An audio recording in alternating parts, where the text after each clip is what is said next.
Olá, é com grande prazer que apresento a vocês a live de lançamento da obra literária Laroye Exu. Essa obra tem como autor o jovem estudante de História e poeta Vitor Hugo.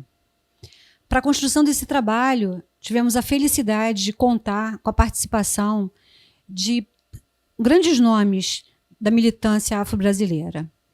Esse projeto foi um projeto contemplado pelo edital de fomento da Secretaria Municipal de Cultura e Turismo, da Prefeitura Municipal de Duque de Caxias, através da Lei Federal de Emergência Cultural Aldir Blanc.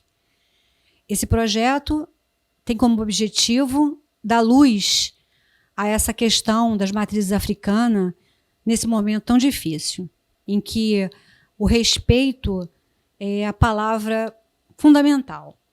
Então, o Vitor Hugo, através da poesia, retrata essa importância desse segmento para a nossa construção cultural. Muito obrigada. Olá, pessoal, tudo bem?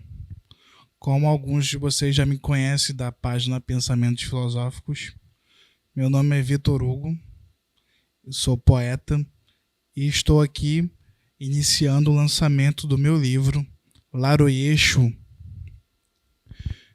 Pedi e peço licença aos ancestrais para começar esse projeto de lançamento do meu livro.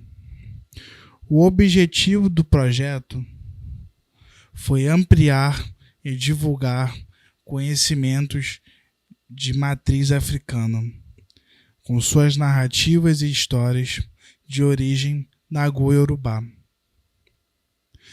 tendo como início o orixá Exu, que nada começa se não tiver a presença de Exu e sua permissão.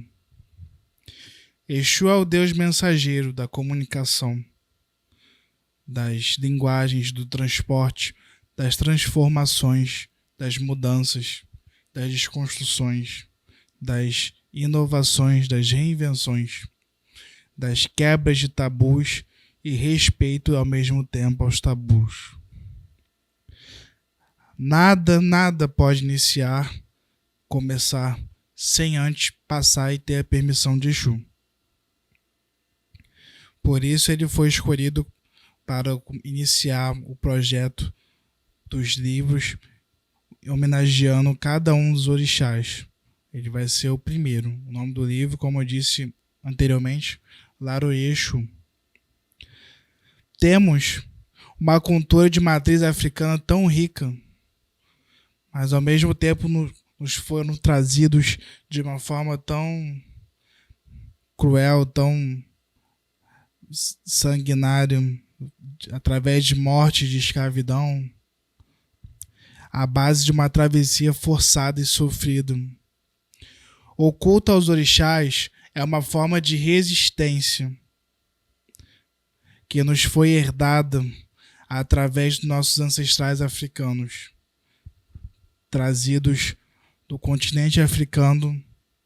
Muitos, ao mesmo tempo, nem saíram do continente africano. Muitos outros morreram na travessia do Atlântico, tendo como seu único e último testemunho o mar, o Oceano Atlântico. Uma travessia forçosa e sofrida. Chegados dessa viagem sem retorno. Outros caíam em terras distantes de sua linearidade. Muitos outros morriam aqui nessas terras que foram chamadas de Brasil, sem nome, sem identidade, sem parentesco, sem direito a um funeral, que era por direito digno de sua cultura e sua família, de seu povo. Não apenas uma morte física, mas uma morte linear, cultural, apagados de sua história, de sua identidade, sua religiosidade. A morte de um povo em África não significa apenas o seu extermínio, o seu genocídio, mas por fim a sua história.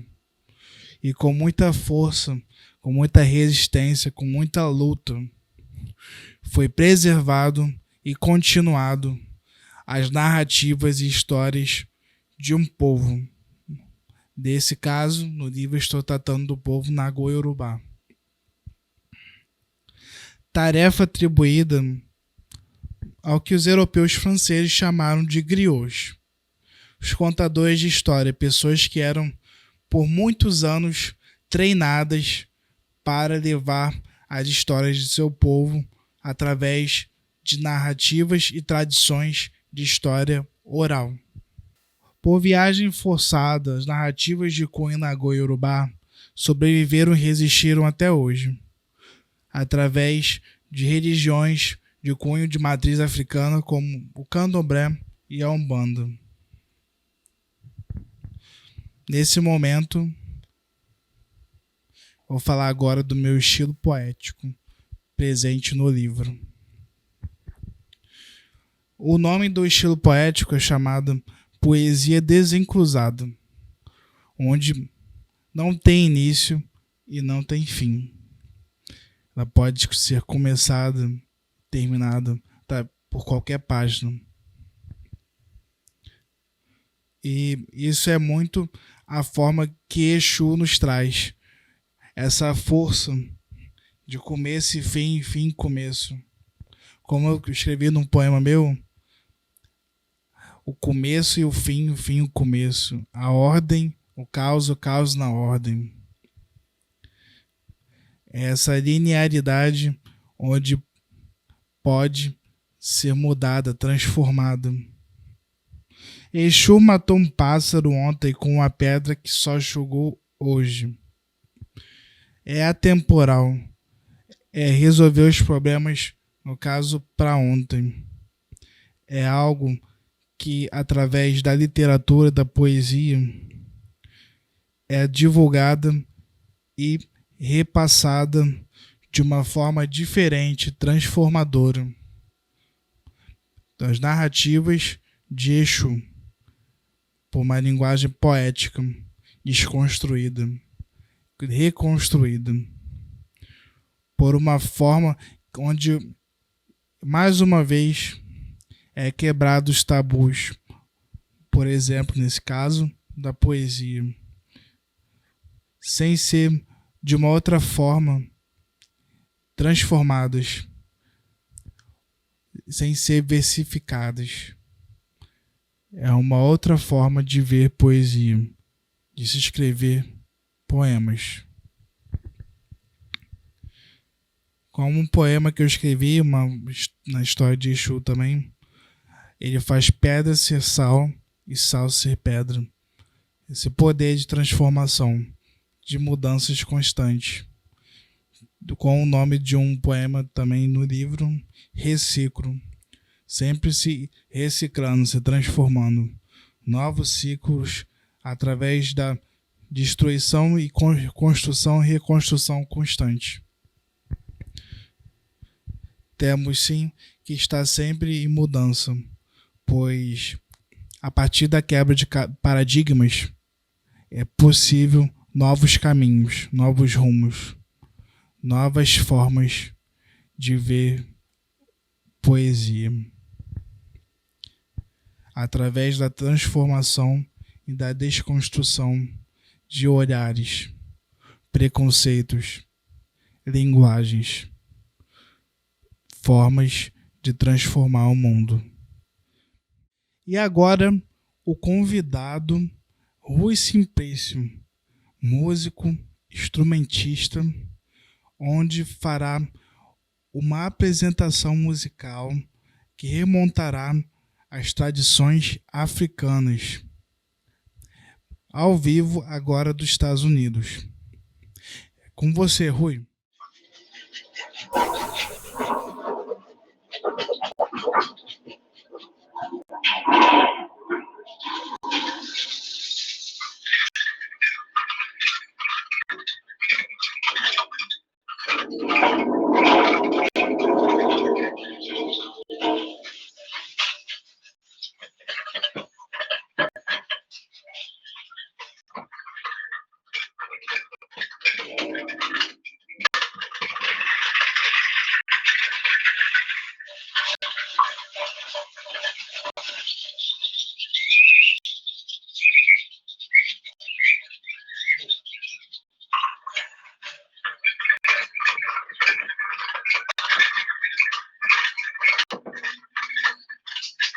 Ó.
Valeu, valeu, valeu, valeu.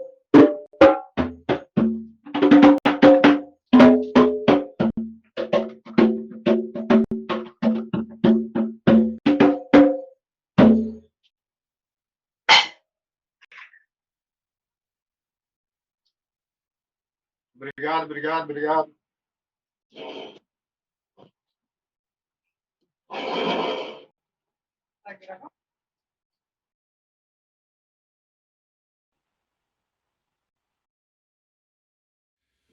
Agradeço muito, Rui, a sua participação no lançamento do livro Laroye Exu. Estou muito emocionado, sensibilizado por ter ouvido essas músicas que nos remetem às tradições e antepassados de origem africana.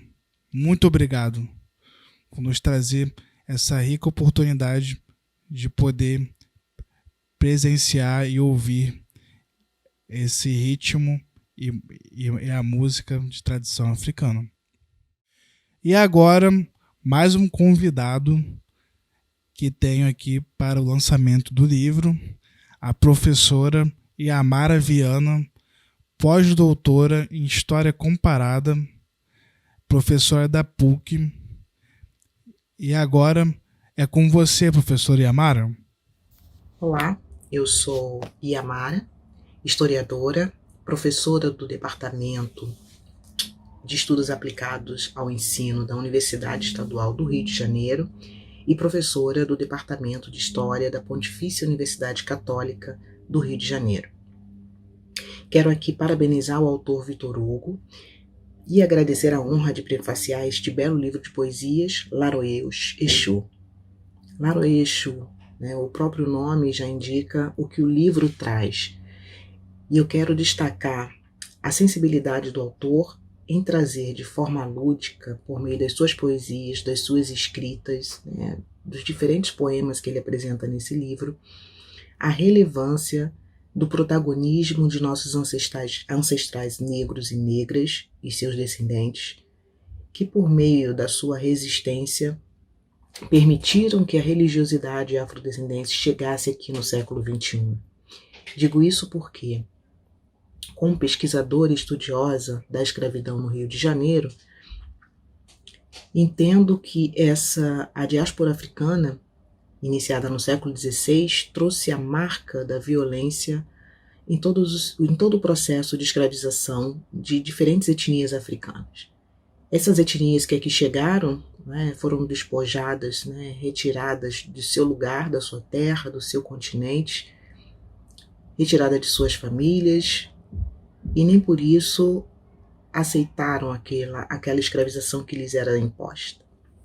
Nesse sentido, eu acho importante ressaltar que a poesia, de forma lúdica, que Vitor Hugo nos apresenta, nos possibilita pensar estratégias diferentes de se quebrar paradigmas forjados a partir dessa escravização. A diáspora africana trouxe diferentes etnias com diferentes dialetos, diferentes linguagens, diferentes culturas, diferentes religiosidades, diferentes visões de mundo, cosmovisões, e eles conseguiram chegar aqui, sobreviver a esses mais de 350 anos de escravização, e mais do que isso, foram protagonistas das suas próprias histórias. Os nossos ancestrais, homens e mulheres, africanos, africanas e também crianças escravizadas nesse processo, conseguiram resistir e conseguiram fazer com que nós tivéssemos acesso ao que eles deixaram, nos deixaram como grande incentivo, eu acho, para enfrentar o que a marca dessa escravização deixou na sociedade brasileira. Não só o racismo, mas também a desigualdade. A violência pauta todo esse processo.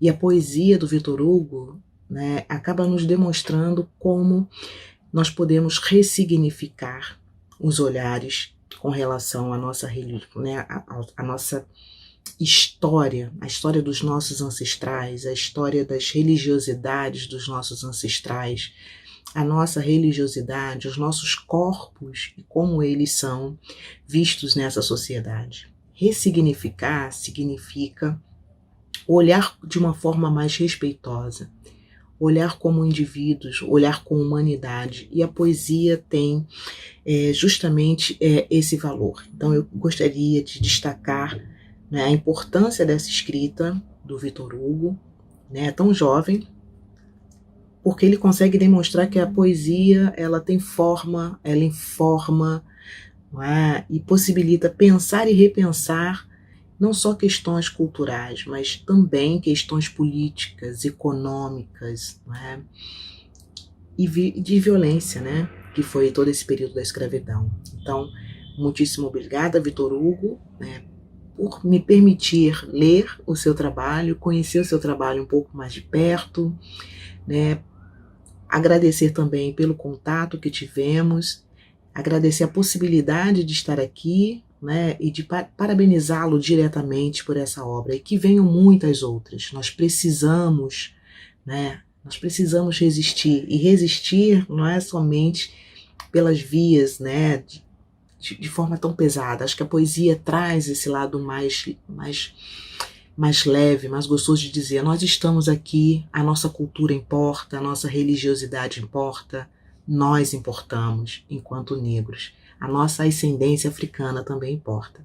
Muito parabéns, é um prazer imenso poder estar aqui nesse momento. Que venham muitos e muitos outros livros. Muito obrigada. Parabéns.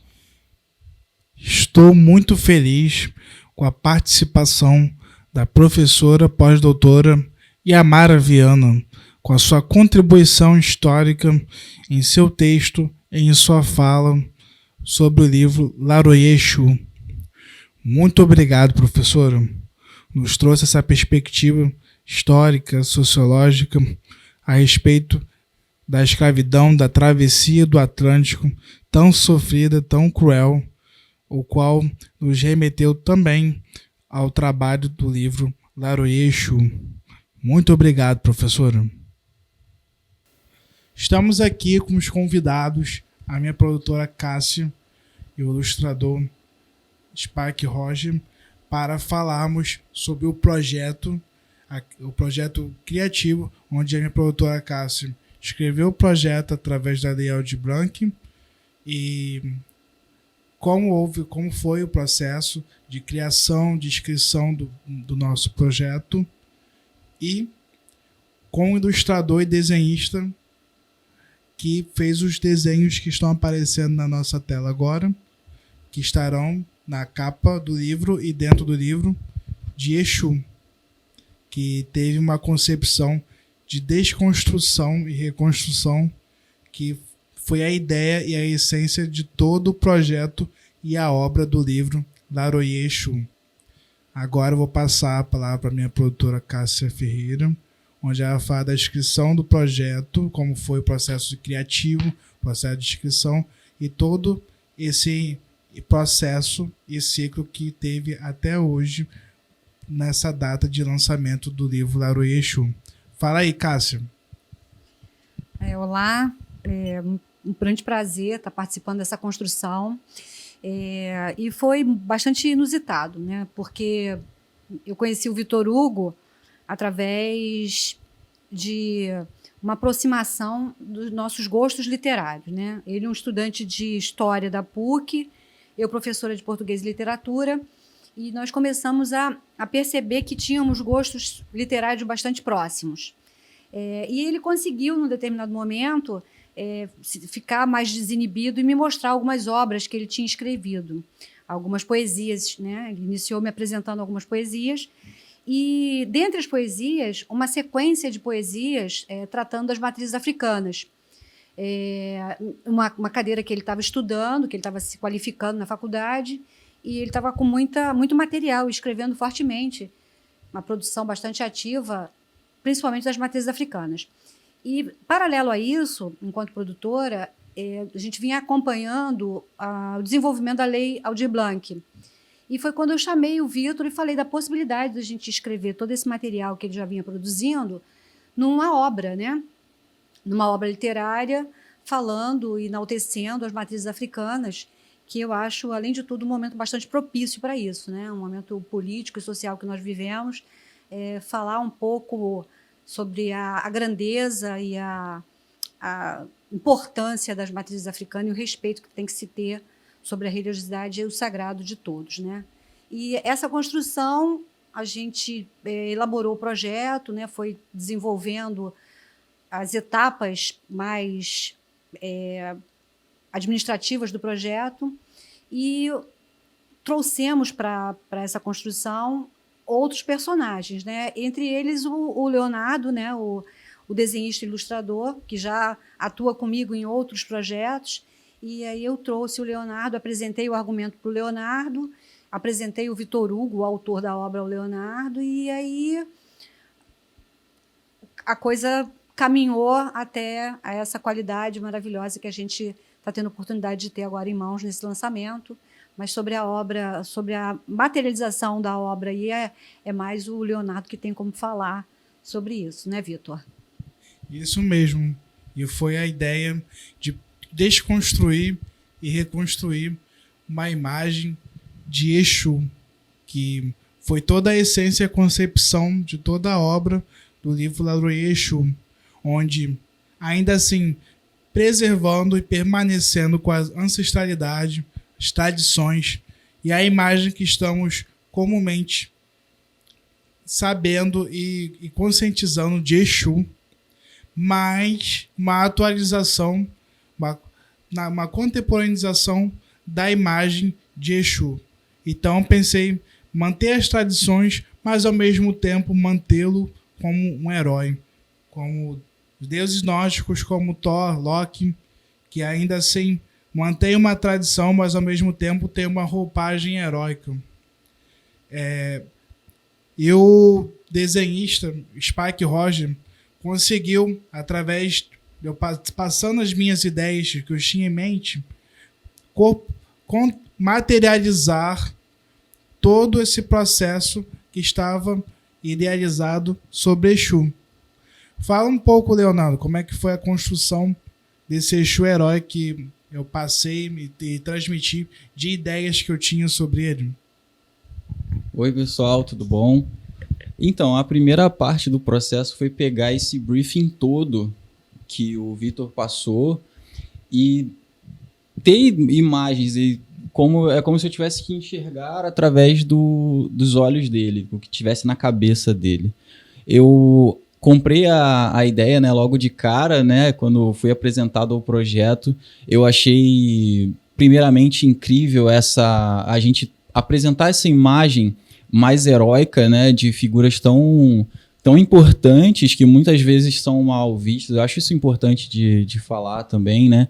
E então a gente trazer uma coisa mais heróica, né, mais assim, foi incrível. Eu comprei logo de cara e logo de começo, a primeira etapa a gente se cercar. No meu caso, eu tive que me cercar de muitas referências para que eu não faltasse com respeito, que eu não perdesse toda a tradição, a roupagem original, cores, né, toda essa essência, e trazer ele para os tempos de hoje, com uma coisa mais dinâmica, né, e é onde entrou a ideia de transformar ele num personagem meio mangá, bem dinamizado, heróico, né, sem faltar muito com respeito. A gente tomou todo esse cuidado, né, no nosso processo de criação, sim. Né, então isso foi muito importante, foi uma experiência sensacional, e que me deu essa honra. Eu estou me sentindo extremamente honrado em poder ter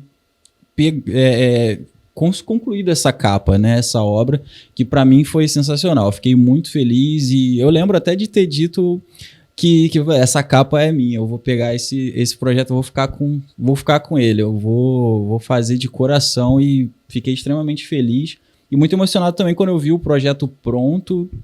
Acho que todo mundo ficou bem feliz e satisfeito com a conclusão do projeto. Então, assim, a vida de quem faz as capas, de quem trabalha com os desenhos, é isso. A gente acaba se cercando muito de referências, trabalha num planejamento do zero, né? Desde a pose, as cores, a Até roupa. as poses, né? A gente ficou num estudo para ver quais as poses eram mais adequadas, né? Isso, Você a fez gente toda escolheu uma sequência de poses para que a gente escolhesse a partir dessas sequências, né? Sim, e essas foram as escolhidas. Quais que seriam mais sedutoras para uma capa, qual que funcionaria mais. Isso tudo faz parte muito de um processo também planejado, e não só que sai do coração assim direto. A gente tem o sentimento, tem toda a ideia e tem um planejamento de como é que a gente vai mostrar isso e captar a atenção das pessoas, do público. E o legal é que teve muito teor acadêmico a respeito da imagem e dos posicionamentos da ilustração de Exu, que eu passei por ilustrador e desenhista Spike Roger, que fiquei muito feliz com o resultado, com os desenhos, e inclusive superou assim, minhas expectativas do que eu idealizava para a capa e para os desenhos do livro. Fiquei muito feliz. De fato, ficamos muito felizes todos, né, com o resultado, não só da parte literária, né, construída pelo Vitor, mas pela a personalização do personagem que foi feita pelo desenhista, pelo ilustrador, o Spike Roger, né, maravilhoso. E a equipe está pronta, que venham outros editais, né, Vitor? Sim, exatamente. E é só o início, como o próprio Orixá Exu, nada inicia, nada começa, se não começar por Exu. Pois do mais novo dos orixás foi feito o mais velho. E assim, todos os trabalhos começam a partir de Exu.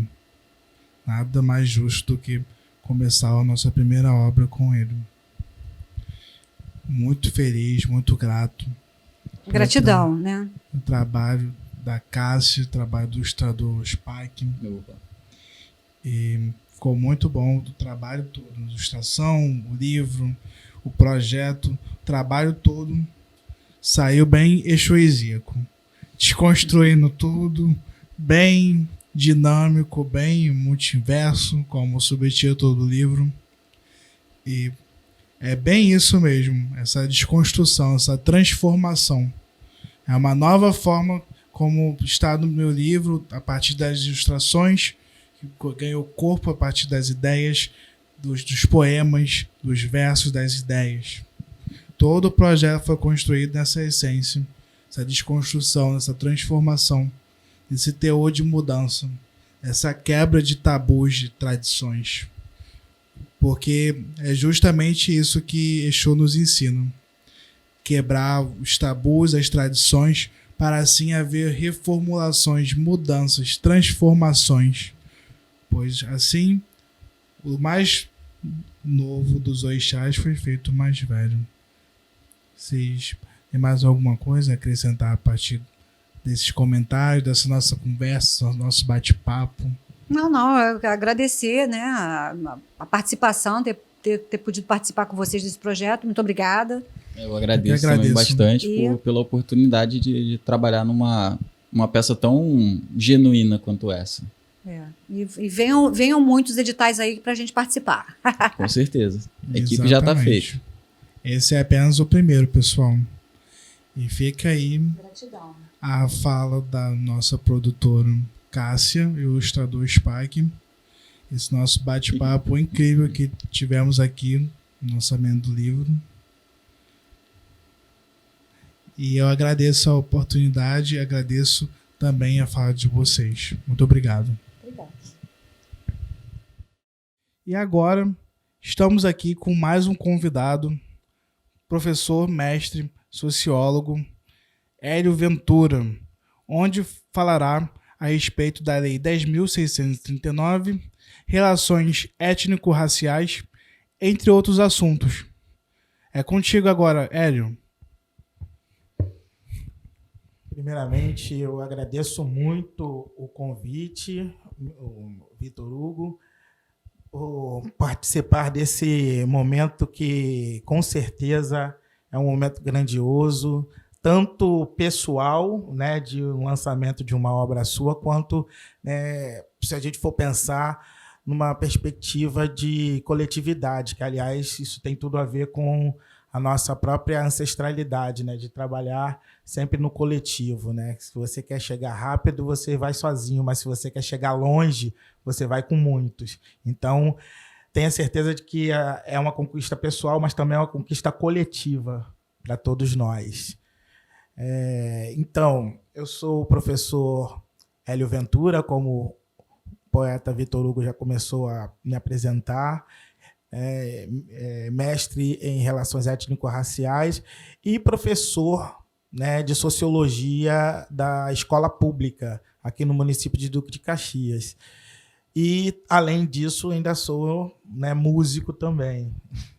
Enfim, e a gente acaba utilizando todas essas, né, linkando todas essas vertentes para a educação antirracista, para a promoção, né, de uma educação que combata as discriminações, que implementem, de fato, a Lei 10.639, em conjunto com a 11.645, ou seja, na verdade, né, a LDB, né, implementação da LDB na sua íntegra, né, com essa ideia de trabalhar uma educação antirracista e contra toda e qualquer forma de discriminação. Enfim, eu gostaria de iniciar aqui falando um pouquinho sobre o que me trouxe até aqui, que tem muito a ver com todo esse contexto, né, do lançamento da sua obra, né, que é justamente de desmistificar uma série de visões que existem sobre os nossos elementos culturais e etc. Enfim, narrar aqui uma historinha que aconteceu, né, de uma turma numa escola aqui em Duque de Caxias, uma turma de jardim da infância, e numa escola particular. Mesmo sendo uma escola particular, como é em Duque de Caxias, né, havia ali também, óbvio, alunos negros, sendo que minoria nessa turma, né? 3, 4, 5 alunos de uma turma de 20 alunos. E era a época da festa junina, meio de ano, e aí a professora orientou que os estudantes, né, escolhessem livremente seus pares para poder dançar a quadrilha, né, para poder ensaiarem para poder dançar a quadrilha. E os coleguinhas foram começando a escolher seus pares e tudo. Um dos alunos, né, um menino negro, né, o mais provido de melanina dos 3, 4 alunos negros da turma, era muito introvertido e ele não, né, se arriscou a participar da escolha, ficou ali esperando, né, ser escolhido por alguém. E aí, né, vai passando o tempo, as pessoas vão escolhendo seus pares, e ele acaba não sendo escolhido por ninguém. Ele não dançou quadrilha? Não dançou. Ele acabou fazendo par com uma menina que também não foi escolhida por ninguém, que era uma menina portadora de síndrome de Down. Então, né, os dois esquisitos da turma, o pretinho e a menina com síndrome de Down. Essa história é uma história real e o menino sou eu. Isso aconteceu comigo com 5 anos de idade. E é uma coisa que, na época, óbvio que eu não sabia o que exatamente estava acontecendo, mas com o passar do tempo, e esse episódio persistindo na minha cabeça, que eu fui, né, compreender o que tinha acontecido. Que era um caso duplo de discriminação. Um caso de discriminação, né, com um menino negro e com uma menina, né, com síndrome de Down. E nessa época as escolas não trabalhavam com nenhum tipo, né, não fazia nenhum trabalho de respeito à diversidade, às diferenças. E é uma coisa que, né, foi uma conquista de muito, muito tempo que foi acontecendo. E hoje nós temos, inclusive, leis que falam, né, sobre essa questão de respeito às diferenças e inclusão da diversidade.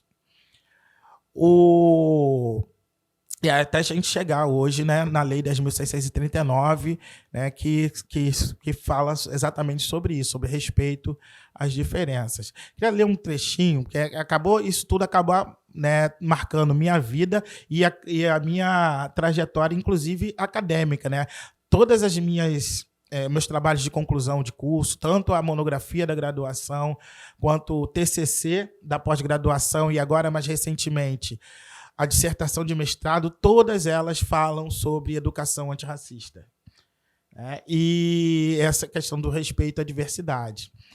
Eu queria ler um pequeno trechinho para poder fazer um gancho justamente com a questão da religiosidade. Ainda se referindo a esse episódio que eu acabei de narrar.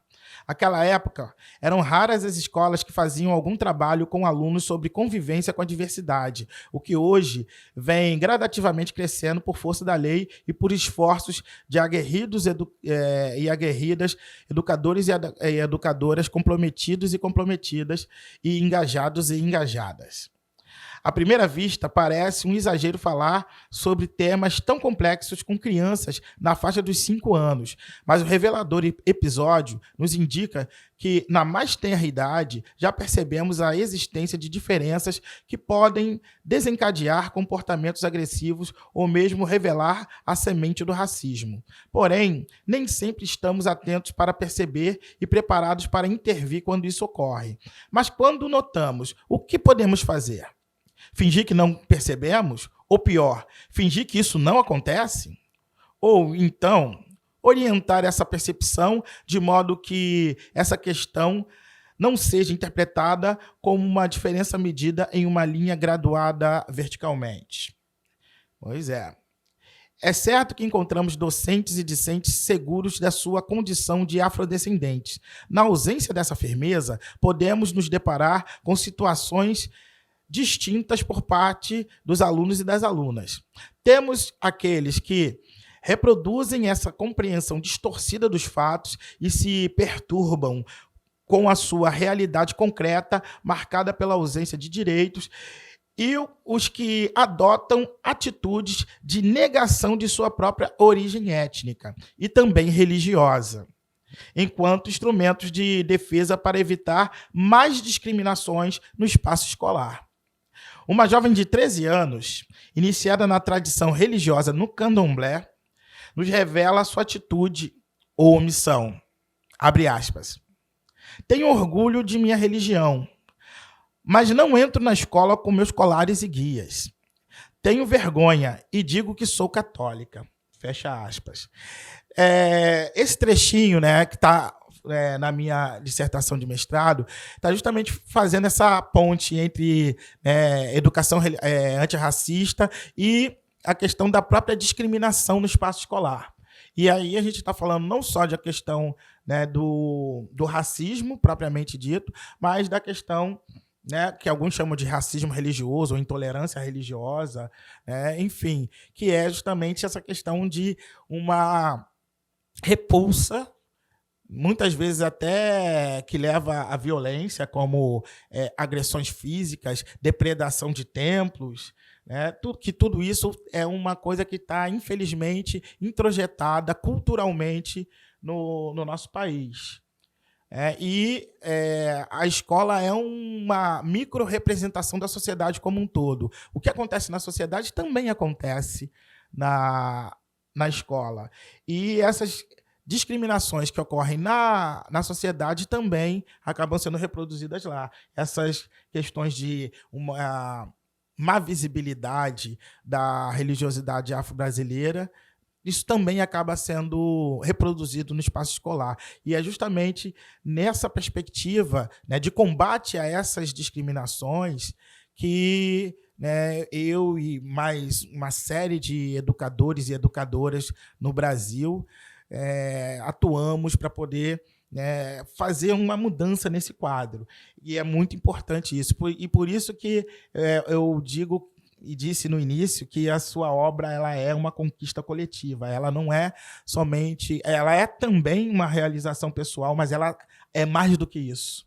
Ela é uma conquista coletiva, porque é mais um elemento, mais um instrumento que chega para somar nesse combate. Eu posso utilizar, né, do seu livro em sala de aula para poder, ao lecionar, né, trabalhar essa desconstrução de estereótipos que ocorre sobre a religiosidade de matriz africana. Então, eu já de antemão te parabenizo pela sua criação, por essa contribuição maravilhosa que você tem dado, e que vai ser, sim, mais um instrumento para a gente lutar contra as discriminações. E a gente aproveita já para poder fazer até um link musical aqui. Deixa eu pegar aqui o violão. Sim, inclusive eu pensei a obra nesse intuito, para falar a respeito de intolerância religiosa, para cada vez mais pessoas poderem agregar e não excluir o outro, o diferente.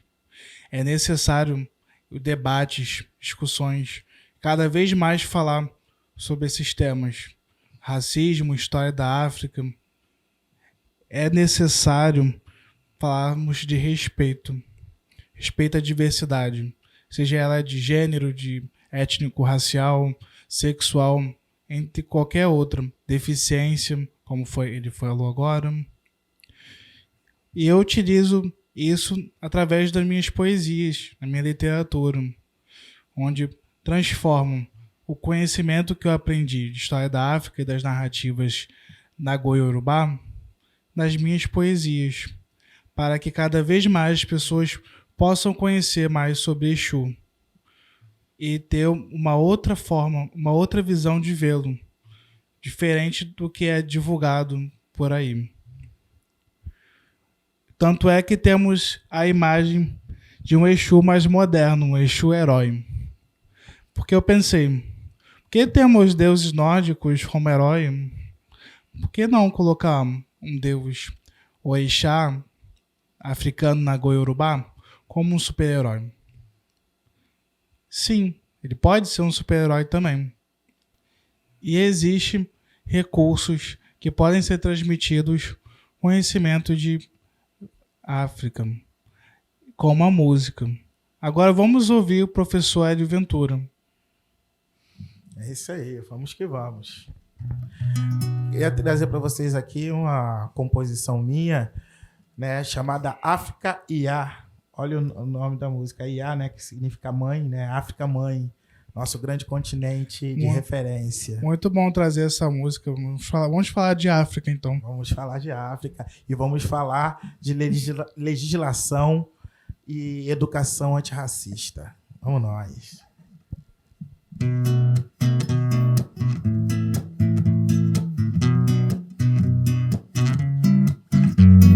África e a origem da humanidade. África e a resgate da ancestralidade. Conhecer nossas origens, desconstruir estereótipos. O orgulho de ser negro, despertar e alimentar. Ampliar os horizontes, descolonizar as consciências, a história e a cultura que devemos resgatar. África e a origem da humanidade. África e a resgate da ancestralidade. A história é focada numa idealização eurocentrada. É o colonialismo político e mental. Foram tantas teorias, mitos e ideologias de inferiorização e associação ao mal. Incide sobre a África e os negros na diáspora.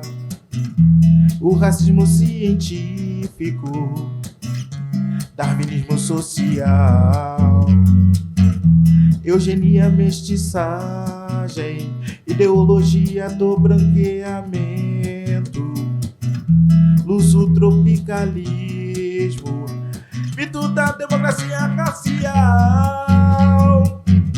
Até hoje poucos sabem do processo que relega como lugar dos negros a base da pirâmide social.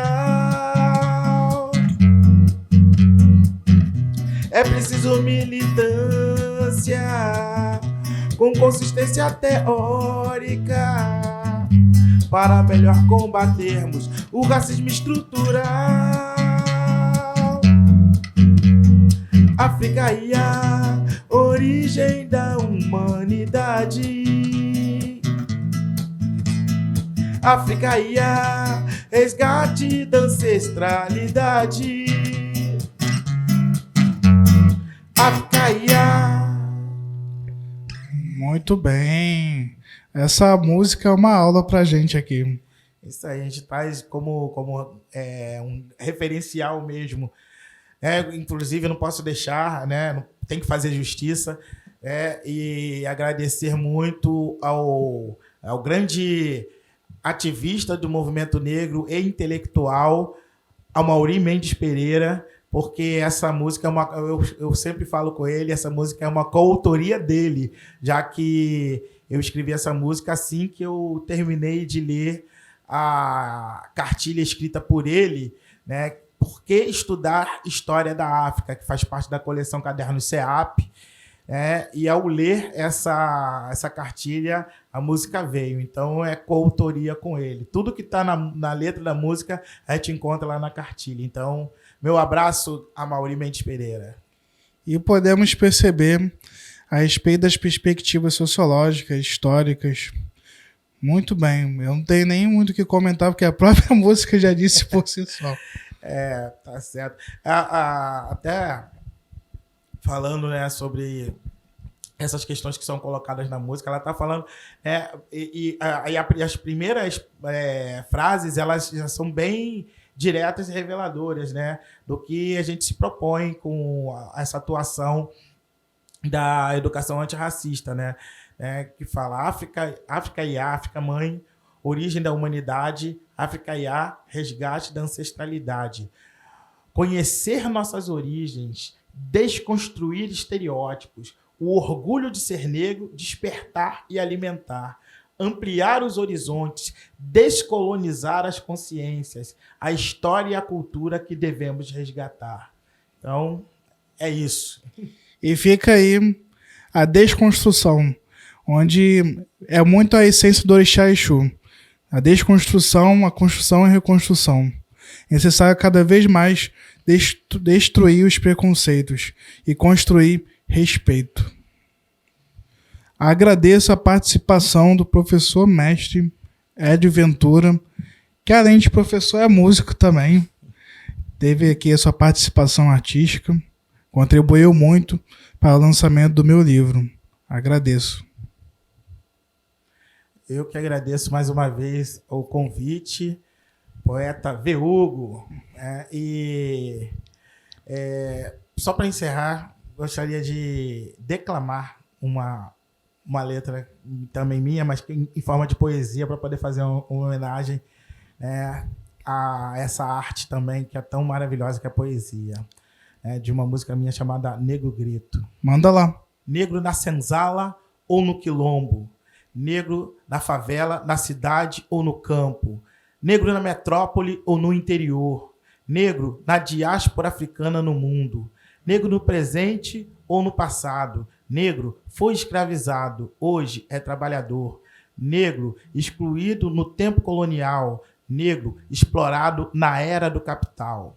Negro tem direito à educação, negro quer saúde para sua população, negro quer emprego e habitação, negro quer respeito com sua religião, negro que resgata a sua tradição, negro ativista contra a discriminação, negro com orgulho não se molda no padrão, negro com autoestima não aceita a sujeição.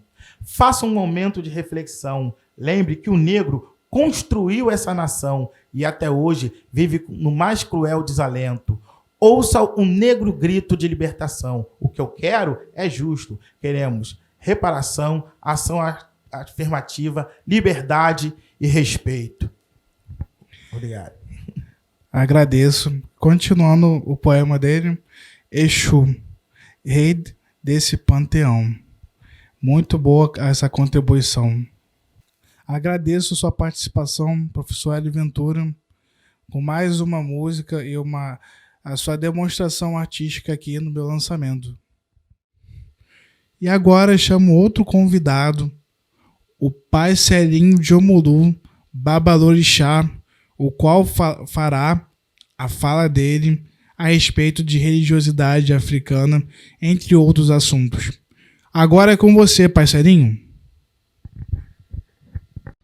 Olá, amigos. Otumbá a todos os nossos irmãos de religião. Eu sou o Babalorixá Celinho de Omulu. E eu estou muito agradecido e muito honrado de poder participar dessa live de lançamento do livro Laro Exu, do nosso Vitor Hugo, a nossa querida Cássia Ferreira, produtora cultural, e a todas as personalidades que estão fazendo parte desse trabalho tão importante. Então, eu estou muito agradecido de estar aqui. E o tema me atrai muito, porque falar de Exu é de uma importância tão grande para mim, para todos que vão poder participar desse momento. O Exu, ele representa o amigo, o confidente. Quando eu falo de Exu, eu me lembro do fiel escudeiro, aquela energia que está sempre conosco, que caminha ao nosso lado, que a gente pode dividir os problemas com ele do dia a dia. O Exu tem uma relação muito grande com a matéria, com o plano terrestre. E a partir daí a gente sabe que pode contar com essa energia no nosso dia a dia, no nosso trabalho, no amor, na profissão, no progresso, na defesa, na blindagem, na saúde. O Exu é tudo. Então é bom que a gente tenha, nesse momento, a gente tenha reflexão da importância que esse livro traz, da importância que essa live vai trazer para todos vocês, a importância do que, na verdade, esse grande orixá representa. Exu, o fiel escudeiro. Bom, quando se fala de Exu, nós começamos a falar de Bara, que é a denominação que refere a esse orixá. Iara representa o corpo. Então, o que mais seria do que a energia que mora dentro de nós mesmos? O Exu, ele tem o poder de influenciar dentro da nossa personalidade, porque nós lidamos todos os dias com energias diversas, com sentimentos diversos, e o Exu está atento a tudo isso para ser o nosso defensor. O Exu, ele faz o intercâmbio entre o orixá e o homem. Ele é o agente do astral. Ele leva os nossos recados ao plano superior e traz dos orixás até a nós. Ele é o senhor das ruas, das encruzilhadas. Ele é travesso também, mas muito alegre, muito feliz. Come muito bem, adora comer bem e adora se apresentar bem também. O Exu tem o poder de persuasão, ele é muito envolvente e muito sedutor. Algumas pessoas acreditam que Exu represente o mal. O Exu nunca representa o mal.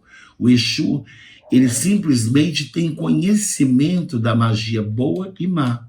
Imagine vocês, num mundo tão difícil de se lidar como é esse de hoje em dia, existem pessoas que têm sentimentos invejosos, competitivos, outras pessoas utilizam de poderes maléficos, e aquela energia está ali para nos defender, para nos garantir e para nos segurar. O Exu, ele é um mercador, ele faz negócios, ele sabe trabalhar com negócios, ele faz o movimento financeiro, ele cuida do capital de giro. O Exu é muito sábio na lida com o ser humano, como eu já disse anteriormente, por ele estar muito próximo dos valores profanos, dos valores materiais. O Exu tem o poder de conhecimento de causa e de filtrar isso.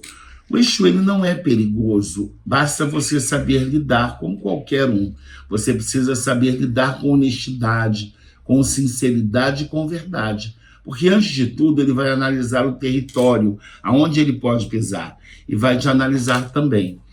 É muito bom ter a oportunidade de estar nesse momento falando nessa live, porque nós precisamos desmistificar a ideia de que Exu é o demônio. Exu não pode ser demonizado. Exu é o primogênito. Exu é o primeiro orixá, aquele que Olodumare delegou a função de cuidar das ruas, de proteger os humanos, de dar os caminhos e a liberação desses caminhos. O Exu está sempre ali à espreita, nos aguardando, para que a gente possa fazer o pedido, para que a gente possa clamar pela sua ajuda, e ele vai filtrar isso, e vai saber até onde ele pode nos ajudar, e até onde está o nosso merecimento de receber essa ajuda. Então o Exu tem essa importância, esse papel no candomblé. É tão importante a posição de Exu dentro da nossa religião que ele é o primeiro a receber as oferendas, imagine você. Quando se faz qualquer ritual, qualquer cerimônia litúrgica, nós oferecemos os agrados a Exu, para que ele libere as ruas, para que ele dê os caminhos que a gente precisa para chegar ao nosso objetivo. Então, o Exu, ele está à frente, ele está no comando, ele está na direção. Ele é imediatista. O Exu é muito rápido em tudo que faz. Ele é muito rápido e muito marcante em tudo que faz, na sua presença, na sua fala. Ele é transparente. É assim que eu defino Exu, com total transparência. Exu é o que é. Goste dele quem quiser. mas eu amo Exu e devo muito a Exu, porque eu sei lidar com ele, nós somos muito amigos. Espero que quem não tem ainda essa amizade possa conquistá-la. Vocês vão ter o melhor amigo da vida de vocês. Bom, já que nós estamos aqui entre amigos, eu vou sair um pouquinho desse tópico agora e vou falar de um outro tema muito importante, que é a intolerância religiosa, que a gente já vem lidando com isso há bastante tempo. E é um tema que chegou a ser aterrorizador, porque algumas casas sofreram demais por conta dessa intolerância. A gente tem superado isso a cada dia, com a força dos nossos orixás. Eu tenho certeza que Exu está trabalhando muito nessa questão. Então, esse momento é um momento de bastante reflexão, de que a gente possa, nós que somos líderes religiosos e formadores de opinião, que a gente possa expressar a nossa opinião sobre este momento difícil e de tanta intolerância com a nossa religião, os nossos costumes, os nossos valores espirituais. A intolerância, eu não a considero regional, eu acho que a intolerância tem sido a nível nacional. Em alguns estados mais e outros menos. A Bahia sempre foi o berço dos orixás, porque nós sabemos que tudo começou a partir dali. Lá estão as casas matriciais. Depois do Sudeste, Rio de Janeiro e São Paulo, teve um desenvolvimento muito grande. O candomblé desempenha um papel muito grande nessas metrópoles. E muitos outros estados do Brasil hoje já praticam o candomblé com a sua total grandiosidade, com a sua total maestria. O candomblé hoje é uma das religiões mais queridas e mais respeitadas por pessoas de níveis sociais e culturais diversos. O candomblé hoje não é aquela religião tão primitiva o quanto achavam. O candomblé hoje precisa ser reconhecido. E com a graça dos orixás, ele vem sendo respeitado como lhe é de direito.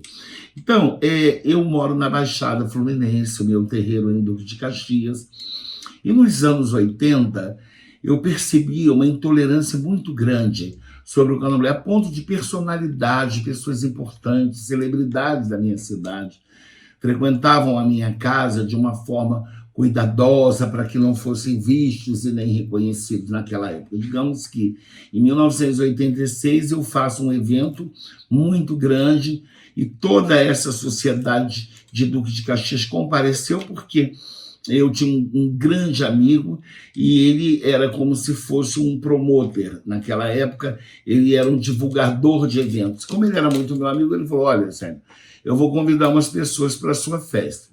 E convidou. E nesse momento eu fiquei sendo muito conhecido. Explodi, foi uma explosão de curiosidades e de pessoas buscando e querendo saber mais sobre mim, saber mais sobre o meu trabalho.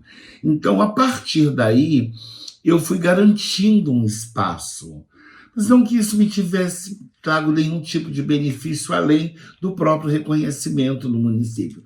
Mas eu consegui, com isso, conquistar adeptos, pessoas que passaram a valorizar mais essa religião.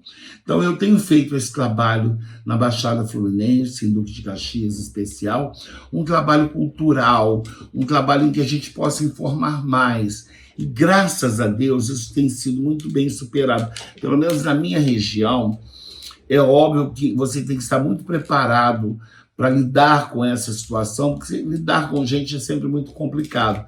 E catequizar isso é mais ainda. E eu tenho tido esse trabalho, mas um trabalho tão gostoso de se fazer, tão leve, passar a informação, levar a cultura às pessoas, atrair a atenção das pessoas para o nosso trabalho ou para a nossa religiosidade, é muito importante.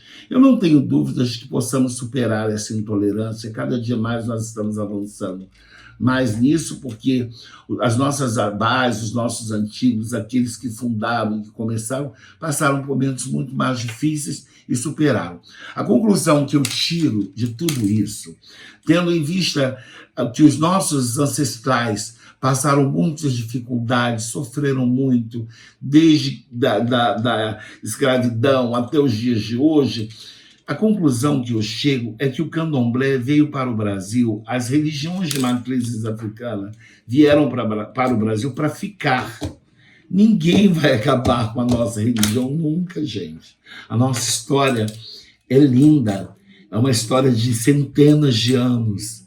E o Brasil recebeu o candomblé com a sua alma, com a sua essência. O candomblé enraizou. As religiões de matriz africana representam o Brasil. Eu quero aproveitar bem esse momento para fazer agradecimentos. O livro Laroye Exu, ele representa o próprio Exu, ele vai ser o mensageiro das informações que a gente precisa, ele vai levar até as nossas casas essa mensagem do quanto o Exu é importante para todos nós. E já que é um momento que eu quero fazer agradecimentos, eu quero agradecer a mídia, eu quero agradecer os nossos amigos artistas, formadores de opinião, a todos vocês que têm contribuído com o nosso trabalho através da divulgação das músicas, das interpretações, da forma respeitosa como vocês têm feito isso. Isso para nós tem tido uma importância muito grande. O candomblé e as religiões matrizes africanas tinham os seus muros selados, não abriam guarda para muitas pessoas, e hoje já nós nos conscientizamos que essas pessoas têm uma importância muito grande na sociedade, eles não vêm com o sentido e não com a especulação. Eles querem conhecer um pouco do nosso trabalho e assim poder divulgar para o mundo. Então, essas pessoas merecem o nosso respeito. Eu tenho achado muito construtivo o trabalho que tem sido feito através de muitas personalidades e de muitas celebridades sobre o candomblé, sobre os orixás. Quando isso é realmente feito com todo respeito, merece os aplausos. Então, ficam aqui os meus agradecimentos a essas pessoas brilhantes que têm ajudado muito e contribuído muito com o crescimento da religião. Bom, tudo que é bom dura pouco, né? E agora eu vou ter que deixar vocês aqui com uma mensagem de amor, de paz, de esperança e de perseverança. Vamos perseverar, vamos seguir em frente. A fé é a nossa principal condição. Que essa mensagem chegue até vocês como um acalento, como um apoio, como uma orientação. Vamos confiar nos nossos orixás. Vamos acreditar no poder que eles exercem nas nossas vidas. Eu creio, e por crer eu confio, e por confiar eu sigo. O amor está entre nós, o amor está no ar, e os orixás também. O orixá é a natureza viva, e nós convivemos com a natureza. Os nossos orixás se comunicam conosco todos os dias, eles dançam conosco, eles convivem com a gente. Então, obrigado a todos que puderam estar aqui presentes, assistindo esse trabalho tão lindo. Recebam esse livro com todo o amor que ele tem para oferecer. E recebam a minha mensagem com todo o amor que eu tenho para dar. Obrigado a todos vocês, que o Obalô abençoe a todos e que Exu continue sempre o nosso guardião e o nosso fiel escudeiro. Tivemos a participação do Pai Serinho de Omulu. Agradeço pelos seus conhecimentos sobre religiosidade africana. Chegamos ao final da live de lançamento do livro Laroye Exu. Tivemos a contribuição de vários profissionais na construção desse trabalho. Entre eles, Cássia Ferreira, produtora da Chamego Artes e Produções, Spike Roger, ilustrador, Bruno Araújo, design, e o estúdio Megalos. Agradeço a participação de vocês nessa live. Curtem, compartilhem e comentem. Divulguem com seus amigos e com seus vizinhos. E até breve, pessoal!